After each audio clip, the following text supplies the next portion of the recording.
just wanna speak the name of Jesus.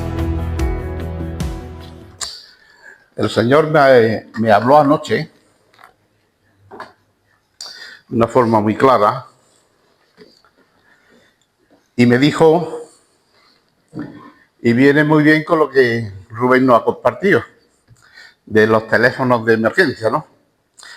El Señor me dijo, necesitas actualizar tu móvil. Necesitas el iPhone 17 X Pro. Los jóvenes saben lo que es eso. Yo sé que son unos 1.400 euros. Y el Señor me dijo, no solo tú, sino tu esposa también necesita otro. Pero no te preocupes porque no tienes que comprarlo. Va a salir de este culto. Va a salir de la ofrenda de esta mañana. ¿No decís amén? Porque él dice que no está de acuerdo. No me lo estoy inventando. Luego os pasaré el vídeo. Hace poco un pastor dijo esto en su iglesia. Y la gente dijo amén. Y salió el iPhone de la ofrenda de los pobres que había en la iglesia. Mamma mía. Cuando alguien os diga, el Señor me ha dicho, coge tu Biblia, voy a comprobarlo. Voy a comprobarlo. Voy a comprobarlo. Porque si a ti te lo ha dicho, a mí también. A mí también. Pero claro, si el pastor dice, el Señor me ha dicho, esta noche o ayer, o hace un rato, oye, como es el pastor, eso da más solemnidad, ¿no? Se está poniendo un poquito por encima de vosotros. Y si somos ignorantes, decimos amén. No, pastor, el Señor no te ha dicho. Dirás que el Señor dice en su palabra. No tienes la exclusiva. No tienes la exclusiva de la palabra de Dios, ¿no? Pero, esto estaba ya profetizado.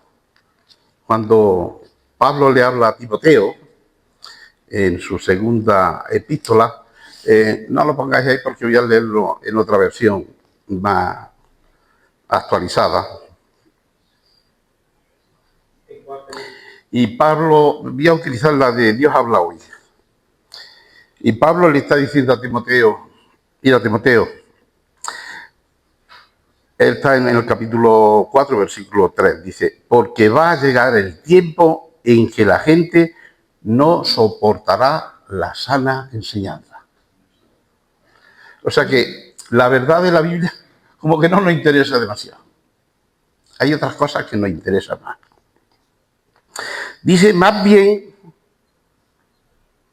según sus propios caprichos, se buscarán a un montón de maestros. Oye, no dice uno, dice un montón de maestros. Maestros que enseñan, los que están en el púlpito. Y si hay neófitos entre la iglesia, ¿sabéis lo que es un neófito, no? Una persona está recién convertida, o lleva muchos años, pero no lee la Biblia y no se entera de lo que Dios dice, pues lo engaña. Cree que la palabra del pastor, palabra de Dios.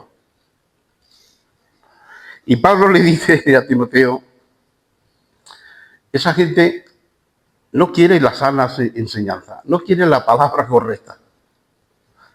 Quiere que les digan lo que ellos quieren escuchar. Y entonces se buscarán, quitarán a uno y pondrán a otro, se buscarán a un montón de maestros que solo les enseñen lo que ellos quieren oír. Esto es palabra de Dios, no palabra de Pedro. Y podéis comprobarlo en vuestra Biblia. No es que el Señor me lo haya dicho a mí esta noche, no. Darán la espalda a la verdad y harán caso a toda clase de cuentos, dice esta versión. La versión dirá de ideas o de fantasía. Dejar la verdad es sinónimo de que te pueda arrastrar. Ha gustado mucho el devocional que ha compartido Juan, porque va con la predicación que llevamos ya un montón de tiempo, ¿no? la guerra espiritual. El hecho de dar la espalda a la palabra de Dios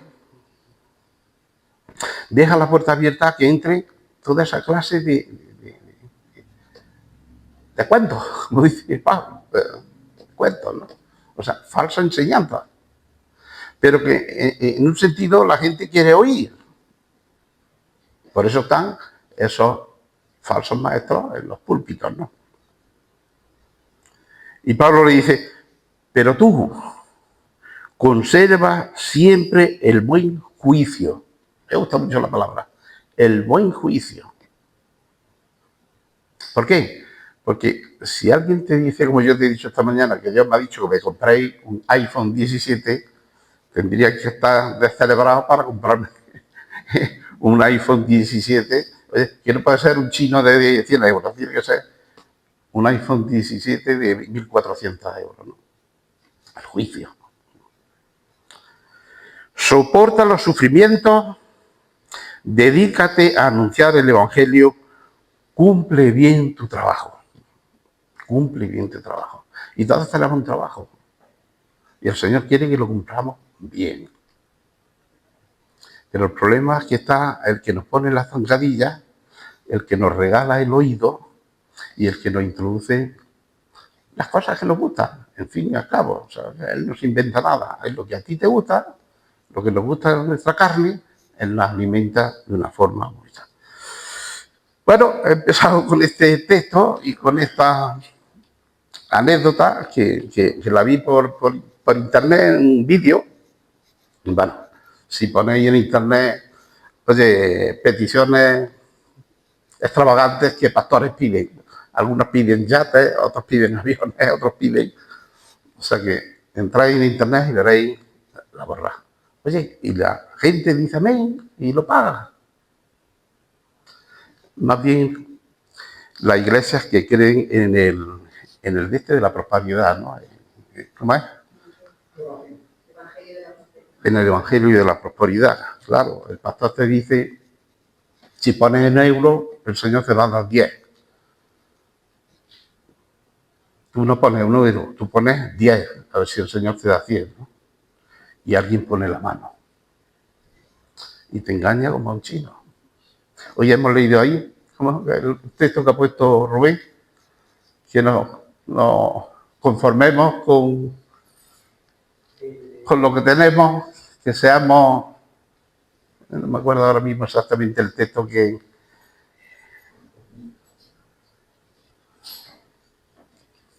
Hebreos 3:5, sean vuestras costumbres sin avaricia. Exactamente. Contentos con lo que tenéis ahora. Oye, ¿dónde está ahí la prosperidad? ¿Dónde está el deseo de dar para recibir 10?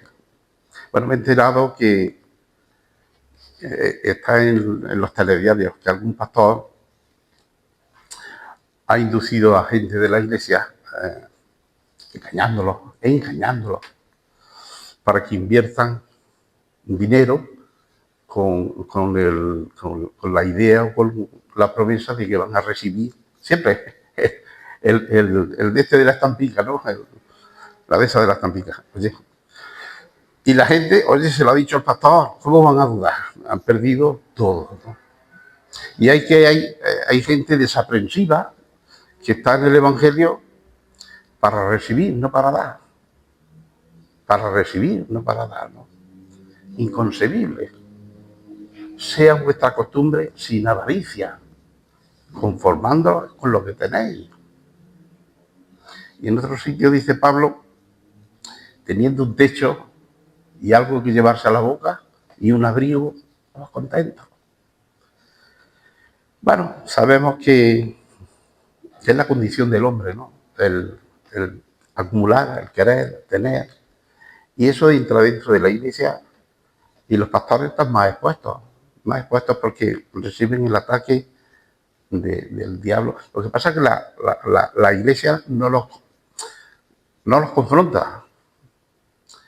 No comparan sus palabras con la palabra de Dios para decirle, eso no es correcto. Dicen amén y ya está. Yo digo que eso es ignorancia bíblica, no es otra cosa. ignorancia bíblica. Todos tenemos la palabra de Dios. Todos podemos leerla. Y hoy la hemos ensalzado al máximo, ¿no? Palabra de Dios. Oye, si lo que me cuentan hasta aquí es un cuento, como acabamos de leer.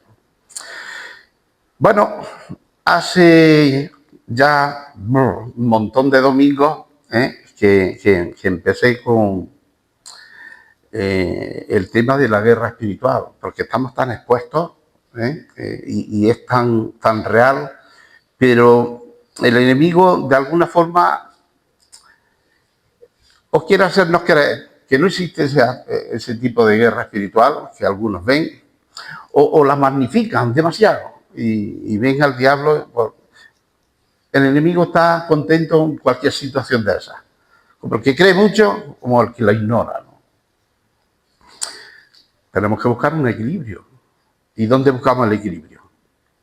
¿En lo que nos dice el pastor? ¿En lo que vemos en TikTok? La palabra de Dios. No hay otro sitio. ¿Alguien se conoce Hebreos 11:1? Perdón. 1:1. 1:1. Hebreos 1:1. Dice que Dios ha hablado de muchas maneras en otro tiempo. Por los profetas, había sueños, Dice, pero ahora, en los postreros días, nos ha hablado a través de su Hijo. ¿Dónde está la historia de Jesucristo? ¿Cómo nos habla Jesucristo? Ya pasaron los profetas, ya pasaron los sueños, ya pasó todo lo que había en el Antiguo Testamento. Ahora tenemos el Nuevo. Por eso era Antiguo Pacto y Nuevo Pacto. Tenemos el Nuevo Pacto. Vamos a centrarnos en el Nuevo Pacto. ¿Por qué tenemos el Antiguo Pacto? Porque no entenderíamos el Nuevo Pacto sin el Antiguo Pacto. No entenderíamos el Nuevo Testamento sin el Antiguo. Pero oye, el Antiguo era para el pueblo de Israel. Yo no soy judío, yo ya no sé por eso. Soy miembro del Nuevo Pacto. Vamos a estudiar el Nuevo Pacto. Vamos a estudiar el Nuevo Pacto, ¿no? Pero hay gente que se empeña en repetir el Antiguo Pacto en el Nuevo Pacto.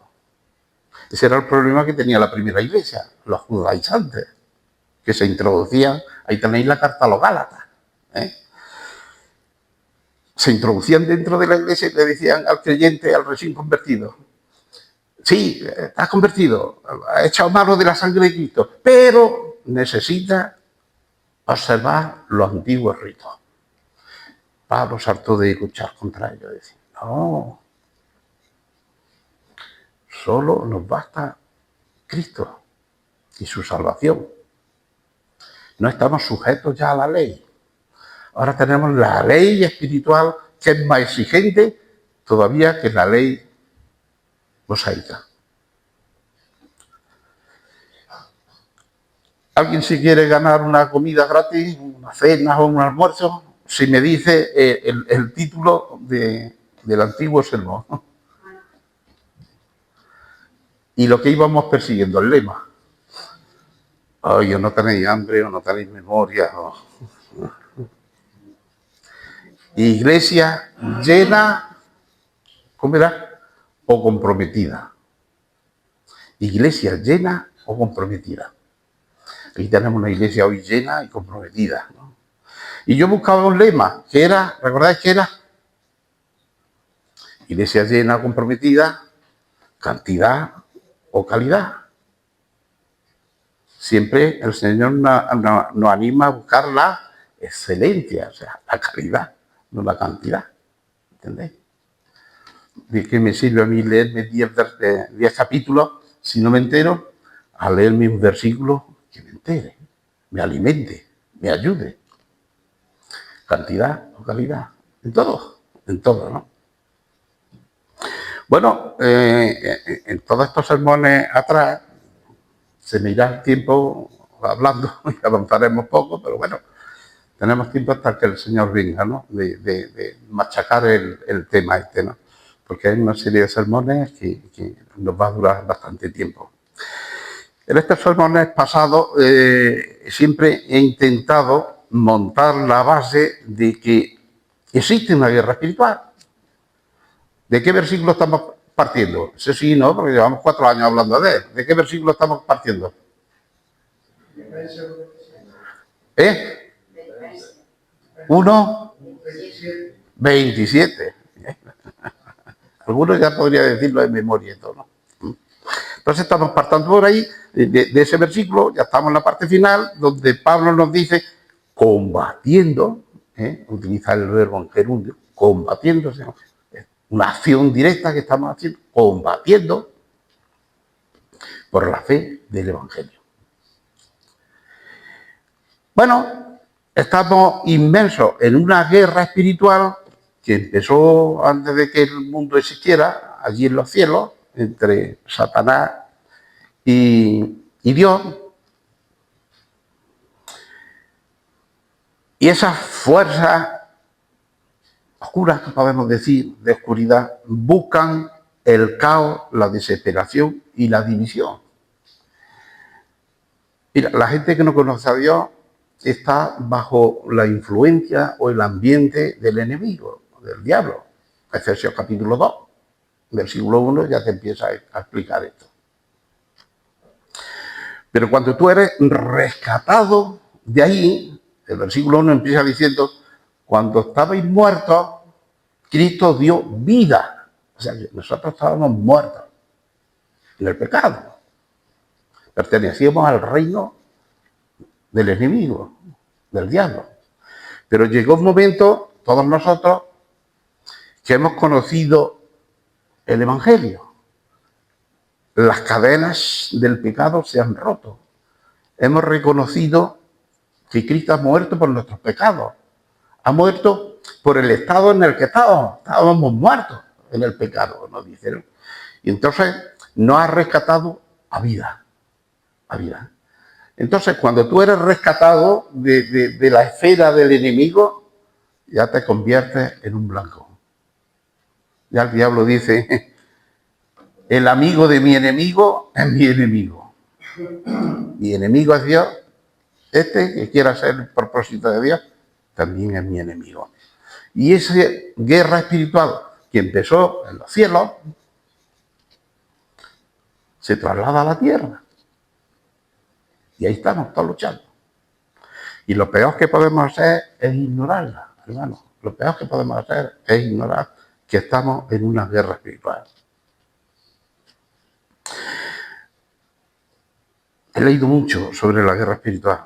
He visto mucho cómo algunos lo pintan, o las caricaturas que hacen, o las de esas, ¿no? Y la mayoría de las veces representan esa guerra espiritual con manifestaciones sobrenaturales.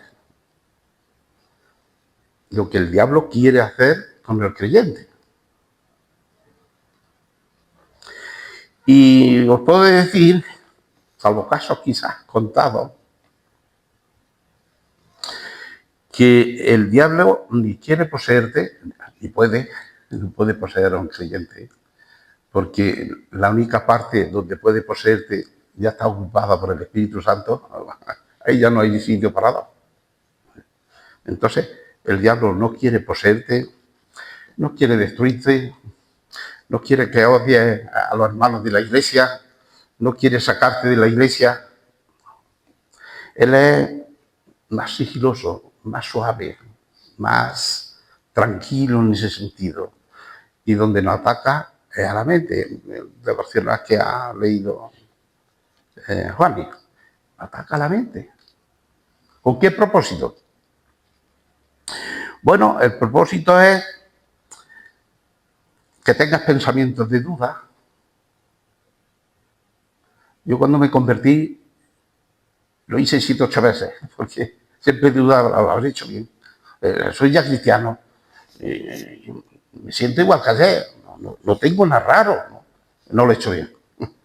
A pedirle al Señor otra vez que entre en mí. Y desde lo mismo, hasta que ya me convencí, me convencí de que soy cristiano. ¿Por qué? Porque Dios lo dice. No necesito una manifestación exterior que me lo afirme. Es verdad que hay conversiones, y yo he presenciado algunas, que son diferentes. Algunos les dan por llorar de alegría, cuando se dan cuenta lo que son, cuando reconocen su pecado, cuando reconocen su situación, que van derecho al infierno y que Dios interviene. Cuando descubren eso, una alegría inmensa. ¿Quién hace posible eso? Que descubra eso. ¿Alguien sabe decírmelo? El Espíritu Santo. Dice en San Juan que nos convence de pecado. Nos convence. Tú tienes que estar convencido de que eres un pecador y que así Dios no te va a dejar entrar en su casa. No te va a dejar, no puede. ¿Por qué? Porque Dios es santo. Y nada más la palabra pecado le horroriza, ¿no? Y el Espíritu Santo te convence de que eres pecador.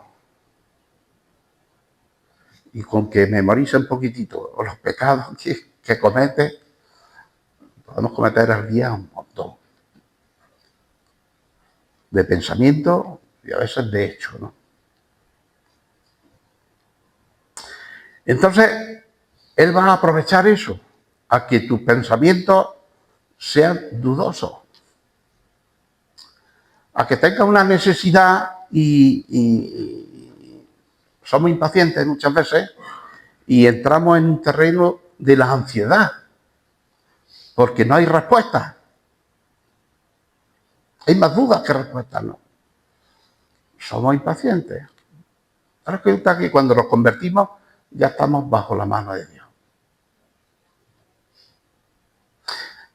El creyente puede influir en las personas para predicarles el Evangelio, pero ese es nuestro cometido. Como dice Pablo en 1 Corintios capítulo 3. Nosotros regamos, dice Pablo, yo riego, Pablo sembró, yo riego, pero el crecimiento lo da.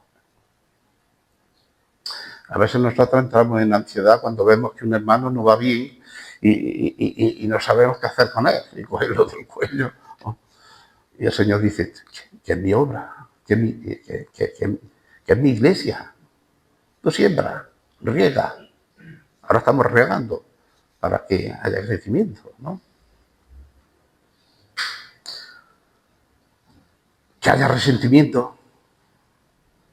Muchas veces nos enfadamos, nos resentimos, simplemente a lo mejor por una mirada. De la otra persona ni está ajena, ¿no? Y hay un resentimiento, eso lo alimenta esa voz del enemigo. Las tentaciones le encantan. ¿Por qué le encantan las tentaciones al diablo, a Satanás? Bueno, nacen de nosotros mismos. Dice de vuestras concupiscencias, dice el texto, ¿no? O sea, la concupiscencia es un deseo desmesurado, por así decirlo. Me gusta tanto el reloj de Juanli que en el momento que se despiste un poquito, se lo choriceo.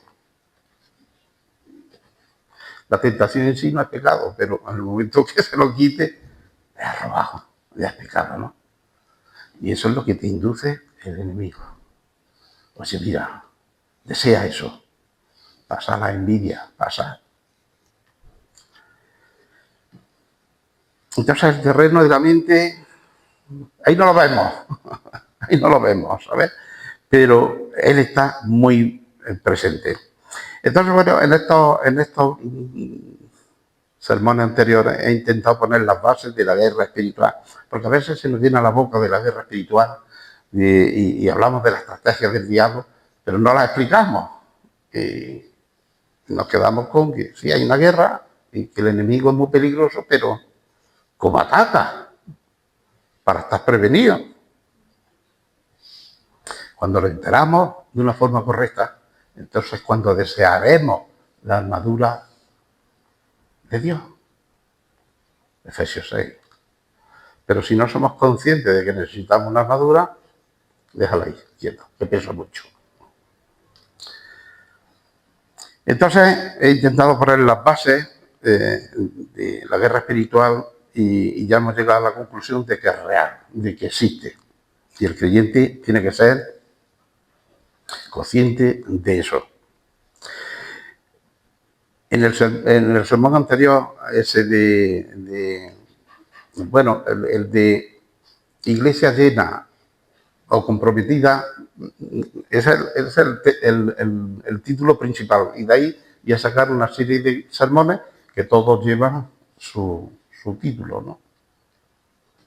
Pero en ese primer sermón puso unas bases de cómo el enemigo actúa. ¿Qué es lo que hace en el creyente para, en un sentido, ponerle la zancadilla a Dios? Somos la obra de Dios. Si elimino la obra de Dios, venzo, dice el diablo. Un razonamiento muy sencillo. Dios ha salvado este mundo y que estaba en mis dominios, pero ha dado la posibilidad de que se escape. Bueno, si yo saboteo esa salida, todos siguen siendo míos, ¿no? En ese último sermón utilizaba un verbo, ¿recordáis? Que era el verbo querer. Y utilizaba en la primera persona del presente. Y es como si el diablo, él quiere. ¿Qué es lo que él quiere? Bueno, hemos dicho que destruir los propósitos de Dios. Eso a toda costa, ¿no? ¿Cómo lo consigue? ¿Poseyéndolo? No, porque aquí ninguno veo yo que de saltos ni se revuelque, ni... Entonces no estamos ninguno poseídos, ¿no? Entonces, esa no es la forma que él quiere. Entonces, ¿qué es lo que quiere?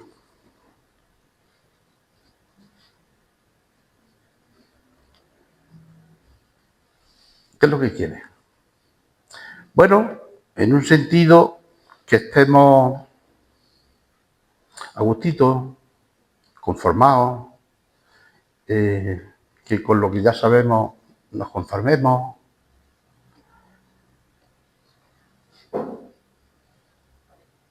Que si estás equivocado no lo reconozcas. Que los sermones sean aburridos, pesados, y si no he ido a la iglesia que no los mire. Una cantidad de estrategias que él quiere. Y cuando hablamos de Satanás, ¿cómo lo imagináis? Piensa, ¿cómo me imagino a Satanás?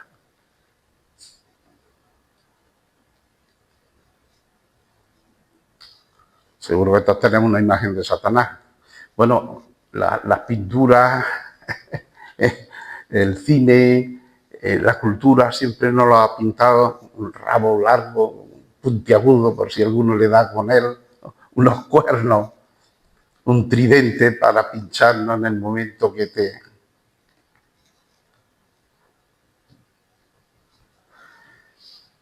Mirad lo que dice, eso sí podéis ponerlo, Loida, por favor, 2 Corintios 11, 14.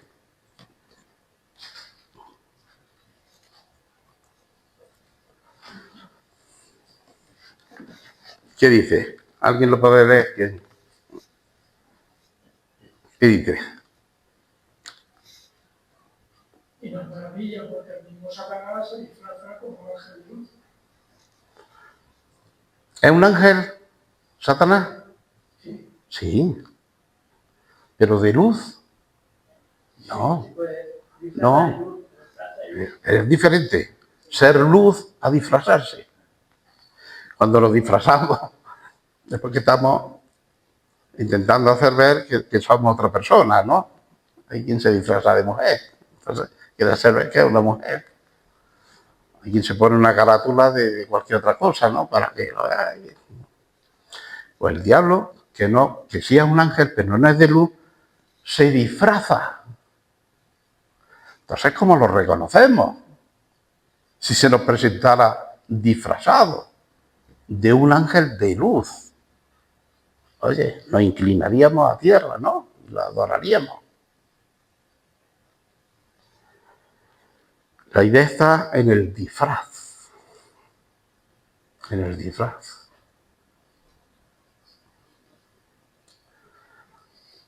Podemos llegar incluso a pensar, a mí no me engaña, porque es un ángel de tinieblas, no de luz. Y como es un ángel de tinieblas, no va a usar la voz de Dios ni la palabra de Dios. Un engaño, hermano. Un engaño.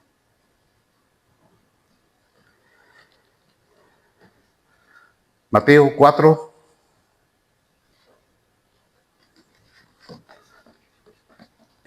No sé si lo tengo aquí anotado.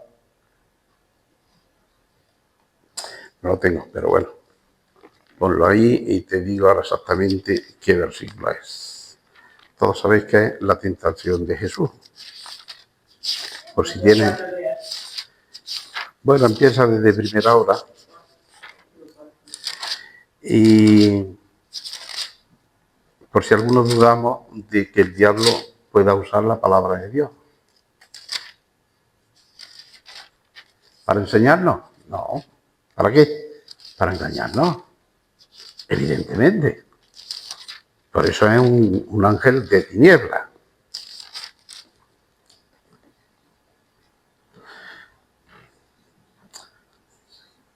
Versículo el que estoy pensando es en el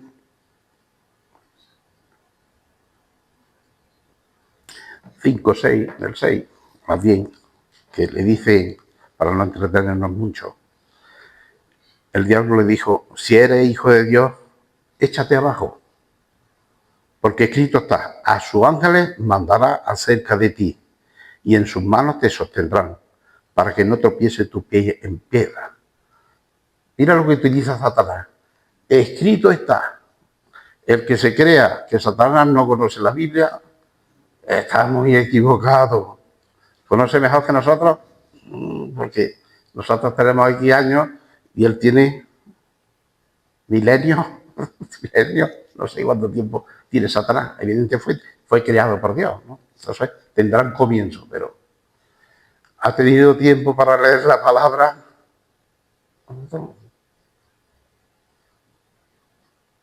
¿Se nos puede presentar así el enemigo con la palabra de Dios? Claro. Y él va a creer que tú creas que si es palabra de Dios, no puede ser mala. Evidentemente, aquí el diablo estaba tentándolo, poniéndolo a prueba. Oye, ese versículo está en el Salmo 91, versículo 11. Y era un versículo para todo el pueblo de Israel. ¿Era verdad? Claro. ¿La intención era buena? No. Porque Jesús le responde, también está escrito, a tu Dios no tentará, sino que lo servirá. Así que a veces hay que contraatacar con la misma palabra de Dios. Y a veces tenemos la costumbre de coger un versículo, sacarlo y hacemos maravillas con él. Lo que queramos. Podemos decir la idea que quiera. Cuando se me presenta a mí un versículo así, que hay muchos, mi maestro, porque yo tuve maestros también, me dijo, Pedro, cuando algo no entiendas, pasa y sigue leyendo. Seguro que cuando des la vuelta tendrás más luz y lo entenderás. Ahora cuando yo leo un texto y parece que dice una cosa, pero me chirría un poquito con lo que ya conozco, entonces digo, bueno, voy a buscar otros textos a ver si lo colaboran o lo confrontan. Si lo colaboran, oye, estaba por buen camino. Si lo confrontan, 3 versículos, la misma idea, el mismo tema, pero difieren de ese, estaba equivocado. Y me he equivocado muchas veces. Y cuesta reconocerlo, pero a veces hay que decir, oye, yo pensaba esto y ahora me he dado cuenta que no. Pero ¿cómo llegábamos hasta ahí?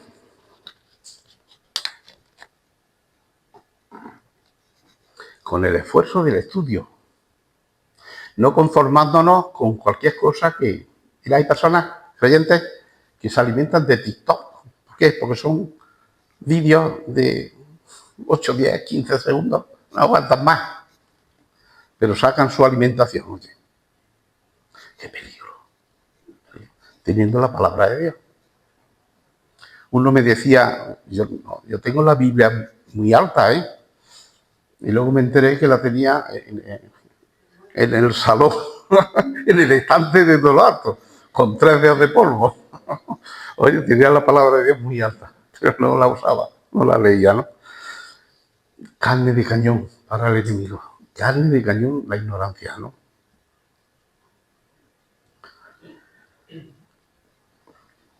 Hay personas, yo muchas veces lo digo, Jesús lo acaba de decir, lleva más de 30 años en el Señor. Yo algunas veces he dicho, llevo más de 50 años en el Señor. Pero no debemos de decirlo de una forma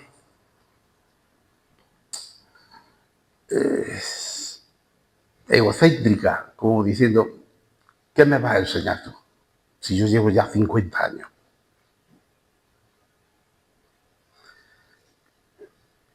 Dios va contra la soberbia, premia al humilde.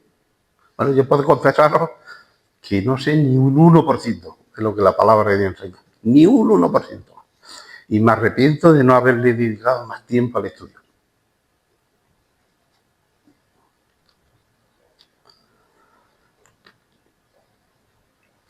Voy a confiar en mi criterio, hoy habéis hablado del corazón engañoso. Voy a confiar. No. Necesito investigar, creer. Siempre pongo el ejemplo de los creyentes de Berea. ¿Recordáis? Pablo les predicaba y que iban. Si iban a su casa, vamos a comprobar a ver lo que este hombre nos ha dicho, si es cierto o no. No lo hacemos hoy en día. Nos confiamos de lo que nos dice. Oye, es que en TikTok he visto que dicen, no, es una burrada. Es una burrada.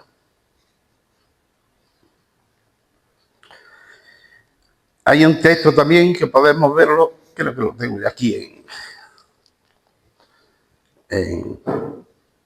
también en la versión de Dios habla hoy. Es una versión más sencillita, ¿sabes? Que nos hace aclarar. Cuando Pablo estaba hablando a los corintios del Evangelio, y me abre la cabeza como diciendo que no habla este charlatán, ¿no? Y él confiesa en 1 Corintios 1, 22, los judíos quieren ver señales. Al judío solo le faltaba ver un milagro. Yo creo que por eso hizo tanto al Señor en ese tiempo. Y hoy en día escasea, ¿no? ¿Quién vio el programa de anoche?